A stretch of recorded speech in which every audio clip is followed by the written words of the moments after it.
So Human Development Index that was developed by Mehboob ul Haq and along with Amartya Sen and Mehboob ul Haq, इन दोनों ने मिलकर दिया था human development index and इसको launch किया गया था by UNDP, United Nation of development programme. और इसका जो पैरामीटर्स है ये 3 है। तो फर्स्ट है that is life expectancy at birth, and second जो है एजुकेशन देखा जाता है, that is education index, mean years of schooling and expected years of schooling, and the third parameter is a decent standard of living which is your per capita income.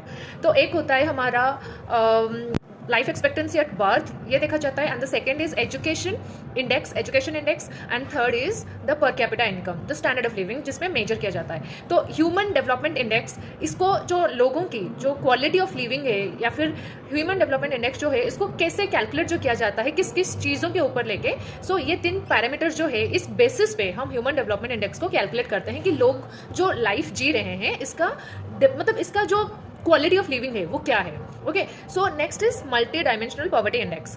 Multi dimensional poverty में क्या होता है, जैसे कि human development index में 3 parameters थे, तो multi dimensional poverty index में भी पैरामीटर्स होते हैं, लेकिन इसमें क्या है दैट इंटरनेशनल एक मेजर है, मतलब इंटरनेशनली ग्लोबली ये मेजर करता है कि पॉवर्टी वाले जो कंट्री हैं वो मतलब उनका क्या क्या पैरामीटर्स रहता है। अगर हम सारे कंट्रीज़ को एक ही हिसाब से देखें तो उनका जो मेजर रहता है, हम उसको किस किस चीज़ों पे हम मेजर कर सकते हैं, तो उसका भी पैरामीटर्स है। तो पहले multi dimensional poverty index what is developed by 2000, ये डेवलप हुआ था कब, 2010 में, एंड इसको मतलब कौन इनिशिएटिव करता है, that Oxford poverty and human development initiative and UNDP, 2 organisation. Then it's a international measure of acute poverty covering over 100 developing countries. 100 developing countries जो हैं उनको उनका मेजर करने के लिए कि पॉवर्टी रेट, तो ये होता है मतलब मल्टी डायमेंशनल पॉवर्टी इसलिए काम करता है कि डेवलपिंग कंट्रीज में कितनी पॉवर्टी है। Okay, so the next is उसका जो पैरामीटर्स है जैसे कि 10 इंडिकेटर्स हैं, लेकिन मेजर जो है 3 डायमेंशंस है और उसमें 10 इंडिकेटर्स हैं। तो मेजर्स क्या क्या है, हेल्थ है, एजुकेशन है एंड स्टैंडर्ड ऑफ लिविंग है। Health, education and standard of living ये है 3 डायमेंशंस, और इन डायमेंशंस के अंदर 10 इंडिकेटर्स हैं। ठीक है, तो जैसे कि हेल्थ में, तो एजुकेशन में क्या होता है that years of schooling and child school attendance. Years of schooling मतलब that if number of household member has completed 6 years of schooling, कोई भी घर वाले जो कि मतलब कोई भी इंसान जो कि 6 ईयर्स ऑफ स्कूलिंग को कंप्लीट किया है। और होता है क्या दैट चाइल्ड स्कूल अटेंडेंस मतलब any child that deprived if any school age child is not attending school up to class 8। तो इसमें क्या है, ईयर्स ऑफ स्कूलिंग मतलब 6 ईयर्स तक, मतलब 6 साल तक किसी ने स्कूलिंग किया है तो इसमें वो इंक्लूड किया जाता है। एंड चाइल्ड स्कूल अटेंडेंस, कोई भी चिल्ड्रन अगर है तो उसका मतलब वो 8 क्लास तक क्लास स्कूल अटेंड किया है या फिर नहीं, तो चाइल्ड स्कूल अटेंडेंस वो होता है। एंड देन हेल्थ में क्या है that child mortality and nutrition. Child mortality जो if any child has died in the family in the past 5 years, कोई भी बच्चा अगर एक फैमिली में 5 साल के अंदर डेथ कर चुका है। एंड न्यूट्रिशन क्या है that deprived if any adult और child for home there is nutritional information is stunted, मतलब एडल्ट और चाइल्ड को, चिल्ड्रन लोगों को, उनको सही न्यूट्रिशन वाले फूड मिल रहे हैं या नहीं, तो जो डिप्राइव हो जाते हैं उनका कैलकुलेशंस किया जाता है। जैसे कि हमने कहा कि 3 डायमेंशंस होते हैं, उसके अंदर इंडिकेटर्स होते हैं।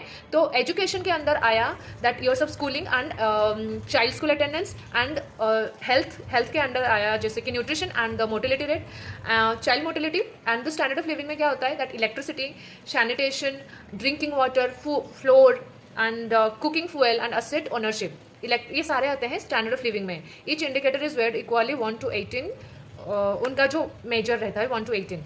सो deprived if the household has no electricity, मतलब सेम जैसे कि पॉवर्टी को हम कैलकुलेट करते हैं किस किस एरिया में ज़्यादा एक्यूट पॉवर्टी है, ये सारे मेजर्स है कि किस किस जगह में इलेक्ट्रिसिटी नहीं है, किस जगह में रोड नहीं है, किस जगह में ड्रिंकिंग वाटर सही से नहीं मिल रहा। तो ये सारी चीज़ों को देख के वो अपना एक पॉवर्टी इंडेक्स बनाते हैं और इस हिसाब से दे मेक मोर पॉलिसी कि इस जगह में रोड नहीं है, इस जगह में ड्रिंकिंग वाटर नहीं है, इस जगह में ये सारी फैसिलिटीज़ अवेलेबल नहीं है, यहाँ पे स्कूल्स नहीं है। एक जब टोटल इन्फॉर्मेशन आ जाता है तभी वो बनाते हैं कि कोई मतलब जब सही इन्फॉर्मेशन आती है कि किस जगह पे क्या है, किस जगह पे कितने नहीं है चीज़ें, तो उस हिसाब से वो बनाते हैं। तो मल्टी डायमेंशनल पॉवर्टी इंडेक्स इसीलिए मल्टी किया कहा जाता है, क्योंकि इसमें 3 डायमेंशंस होते हैं, एजुकेशन होता है, हेल्थ होता है एंड स्टैंडर्ड ऑफ लिविंग होता है। देन हेल्थ के अंडर जैसे कि हमने कहा न्यूट्रिशन आता है एंड चाइल्ड मोटिलिटी आता है। स्टैंडर्ड ऑफ लिविंग के अंडर इलेक्ट्रिसिटी आती है, रोड आती है, ड्रिंकिंग वाटर आती है एंड कुकिंग फ्यूल आती है, सैनिटेशन आता है। तो ये है स्टैंडर्ड ऑफ लिविंग के अंदर। तो मल्टी डायमेंशनल इसीलिए कहा जाता है क्योंकि multi factors are there, multi parameters are there, कि जिसके बेसिस पे हम पॉवर्टी को कैलकुलेट कर सकते हैं। एंड ये डेवलपिंग जो सारी कंट्रीज हैं, लाइक 100 डेवलपिंग कंट्रीज में इसको मतलब मेजर कर सकता है ये multi dimensional poverty index. Okay, और इसका जो फॉर्मूला है MPI is equal to H into A। That means H मतलब percentage of people who are MPI poor, incidence of poverty मतलब H मतलब जो percentage of people who are MPI। ठीक है, MPI मतलब मल्टी डायमेंशनल पॉवर्टी इंडेक्स में आते हैं and A is average intensity of MPI। तो ये है formula. Okay, so I hope it helps you and thank you for watching this.